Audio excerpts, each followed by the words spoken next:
नमस्कार दोस्तों and welcome back to my channel जहां आपको मिलता है सिर्फ और सिर्फ एंटरटेनमेंट। और आज मैं लाया हूं 2022 में आई हुई घोस्ट राइडर सीरीज का एपिसोड 12।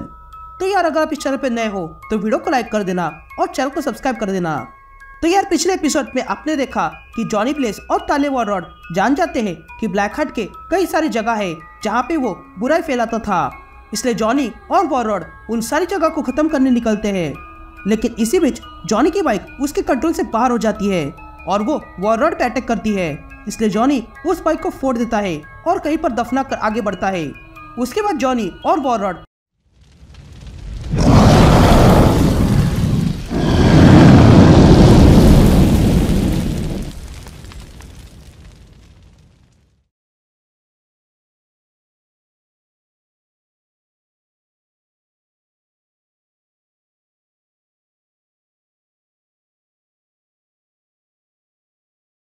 All right gang. तो इशू की शुरुआत में हम सैवना में दो पुलिस ऑफिसर को देखते हैं जो रोड ब्लॉक करके वहां खड़े थे।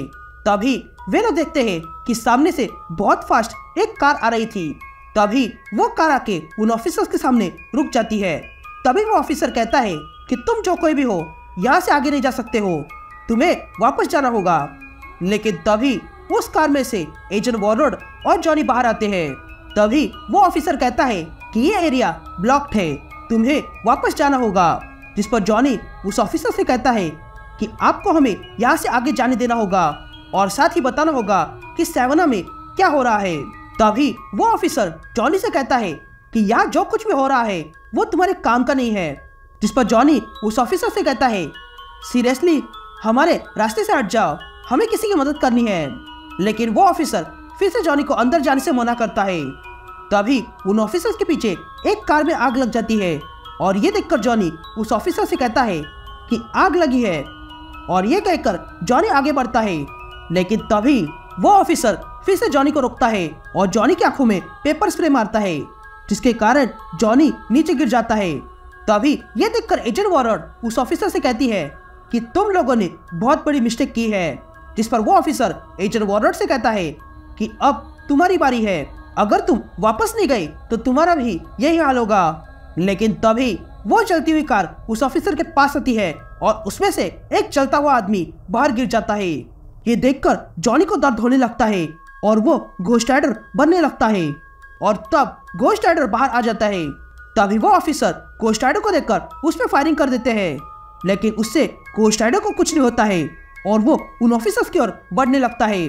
तभी घोस्ट राइडर उन ऑफिसर्स के पास आता है और उनकी गन को छूता है और गन को छूते ही वो गन पिघल जाती है। तभी घोस्ट राइडर उन ऑफिसर से कहता है कि मैं यहाँ तुम्हें चोट नहीं पहुँचाने आया हूँ, मुझे बस आगे जाने दो। तभी ये देखकर वे ऑफिसर्स डर जाते हैं और वे तुरंत घोस्ट राइडर को रास्ता देते हैं। तभी घोस्ट राइडर उन पुलिस वाले की कार में बैठ जाता है। तभी एजेंट वॉररॉड घोस्ट राइडर से पूछती है कि तुमने क्या देखा।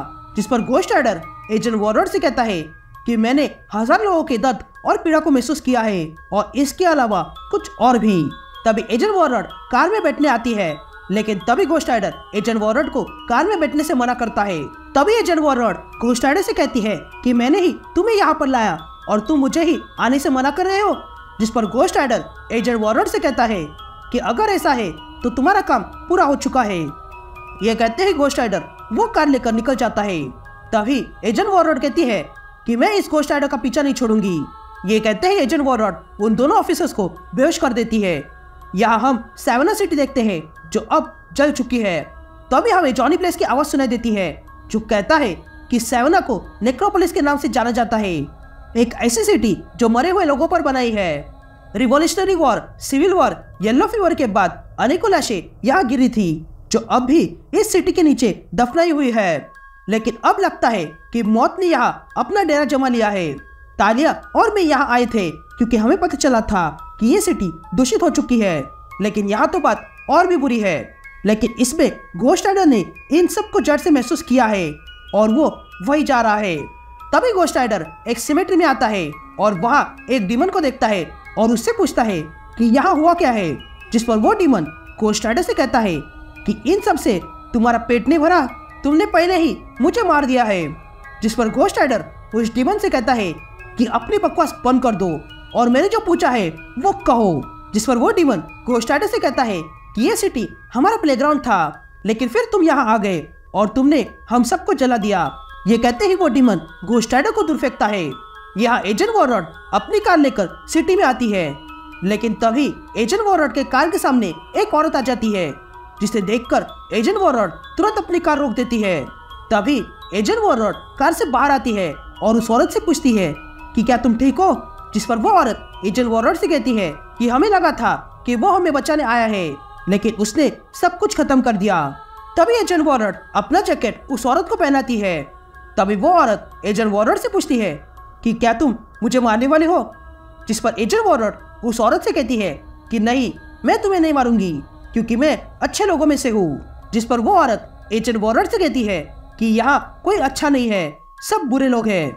यहाँ घोस्ट राइडर फिर से खड़ा हो जाता है और उस डीमन से कहता है कि मैं तुम्हारा दुश्मन हूँ, लेकिन जो तुम मुझे समझ रहे हो वो मैं नहीं हूँ। जिस पर वो डीमन घोस्ट राइडर से कहता है कि मैंने देखा था कि तुमने क्या किया। हम इस सिटी में अपना साम्राज्य फैला रहे थे और हम यहाँ फल फूल रहे थे, लेकिन तुमने सब कुछ खत्म कर दिया। ये कहते ही वो डीमन जमीन में जोरदार पंच मारता है। तभी वो डीमन घोस्ट राइडर से कहता है कि तुमने मुझसे मेरे बच्चे छीन लिए और उन सब की लाइफ बेकार कर दी जिन्हें डिफेंड करना था। तुम तो हेल से भी बुरे हो। ये कहते ही हम देखते हैं कि पास की कब्रों से मरे हुए लोग बाहर आने लगते हैं। तभी ये देखकर घोस्ट राइडर कहता है कि मैं डेथ को महसूस कर सकता हूँ। तभी वे डीमन और सारे मरे हुए लोग घोस्ट राइडर पे अटैक करते हैं। तभी घोस्ट राइडर महसूस करता है कि वो इन लोगों के सामने कमजोर पड़ रहा है और तब वे सारे मरे हुए लोग घोस्ट राइडर को दबाने लगते हैं। लेकिन तभी घोस्ट राइडर रेंगते हुए पास के क्रॉस के पास जाता है और उसे उठा लेता है और उसी क्रॉस से उन सारे मरे हुए लोगों को मारने लगता है। और तब घोस्ट राइडर अपनी हेलफायर और उस क्रॉस को मिलाकर उन सारे लोगों को मार डालता है। अब सिर्फ वो डीमन बचा था और तब वो डीमन घोस्ट राइडर से कहता है कि तुमने हमारा काम बिगाड़ दिया। लेकिन तभी घोस्ट राइडर उस डीमन के पास आता है और उसने अब तक क्या किया है ये देखने लगता है। लेकिन तभी घोस्ट राइडर को एक और घोस्ट राइडर नजर आता है, जिसे देखकर जॉनी समझ जाता है कि ये उसका भाई डैनी है और तब घोस्ट राइडर उस डीमन को मार डालता है। फिर हम एक शॉप देखते हैं जहाँ पर जॉनी तालिया से कहता है कि जब राइडर मेरे शरीर पर कंट्रोल कर लेता है तब कुछ ना कुछ बुरा हो जाता है, जैसे कि कार क्रैश या फिर मॉन्स्टर का मरना। तभी जॉनी वहां से कुछ नए कपड़े लेता है और पहन लेता है और पुराने कपड़े वही फेंक देता है। लेकिन तभी एक छोटा सा बच्चा उस फटे हुए कपड़े को उठाने जाता है। तभी नए कपड़े पहनने के बाद जॉनी वहां से जाने लगता है। लेकिन तभी तालिया को वहां पर वाटर सॉफ्टनर सॉल्ट का पैकेट मिलता है, इसलिए तालिया ऐसे कई सारे पैकेट्स ले लेती है। उसके बाद जॉनी और तालिया एक मोटेल में आते हैं, जहां पर एक रूम में तालिया पानी से बाथटब भर देती है और उसमें वो सारे पैकेट्स डाल देती है जो शॉप से लाए थे।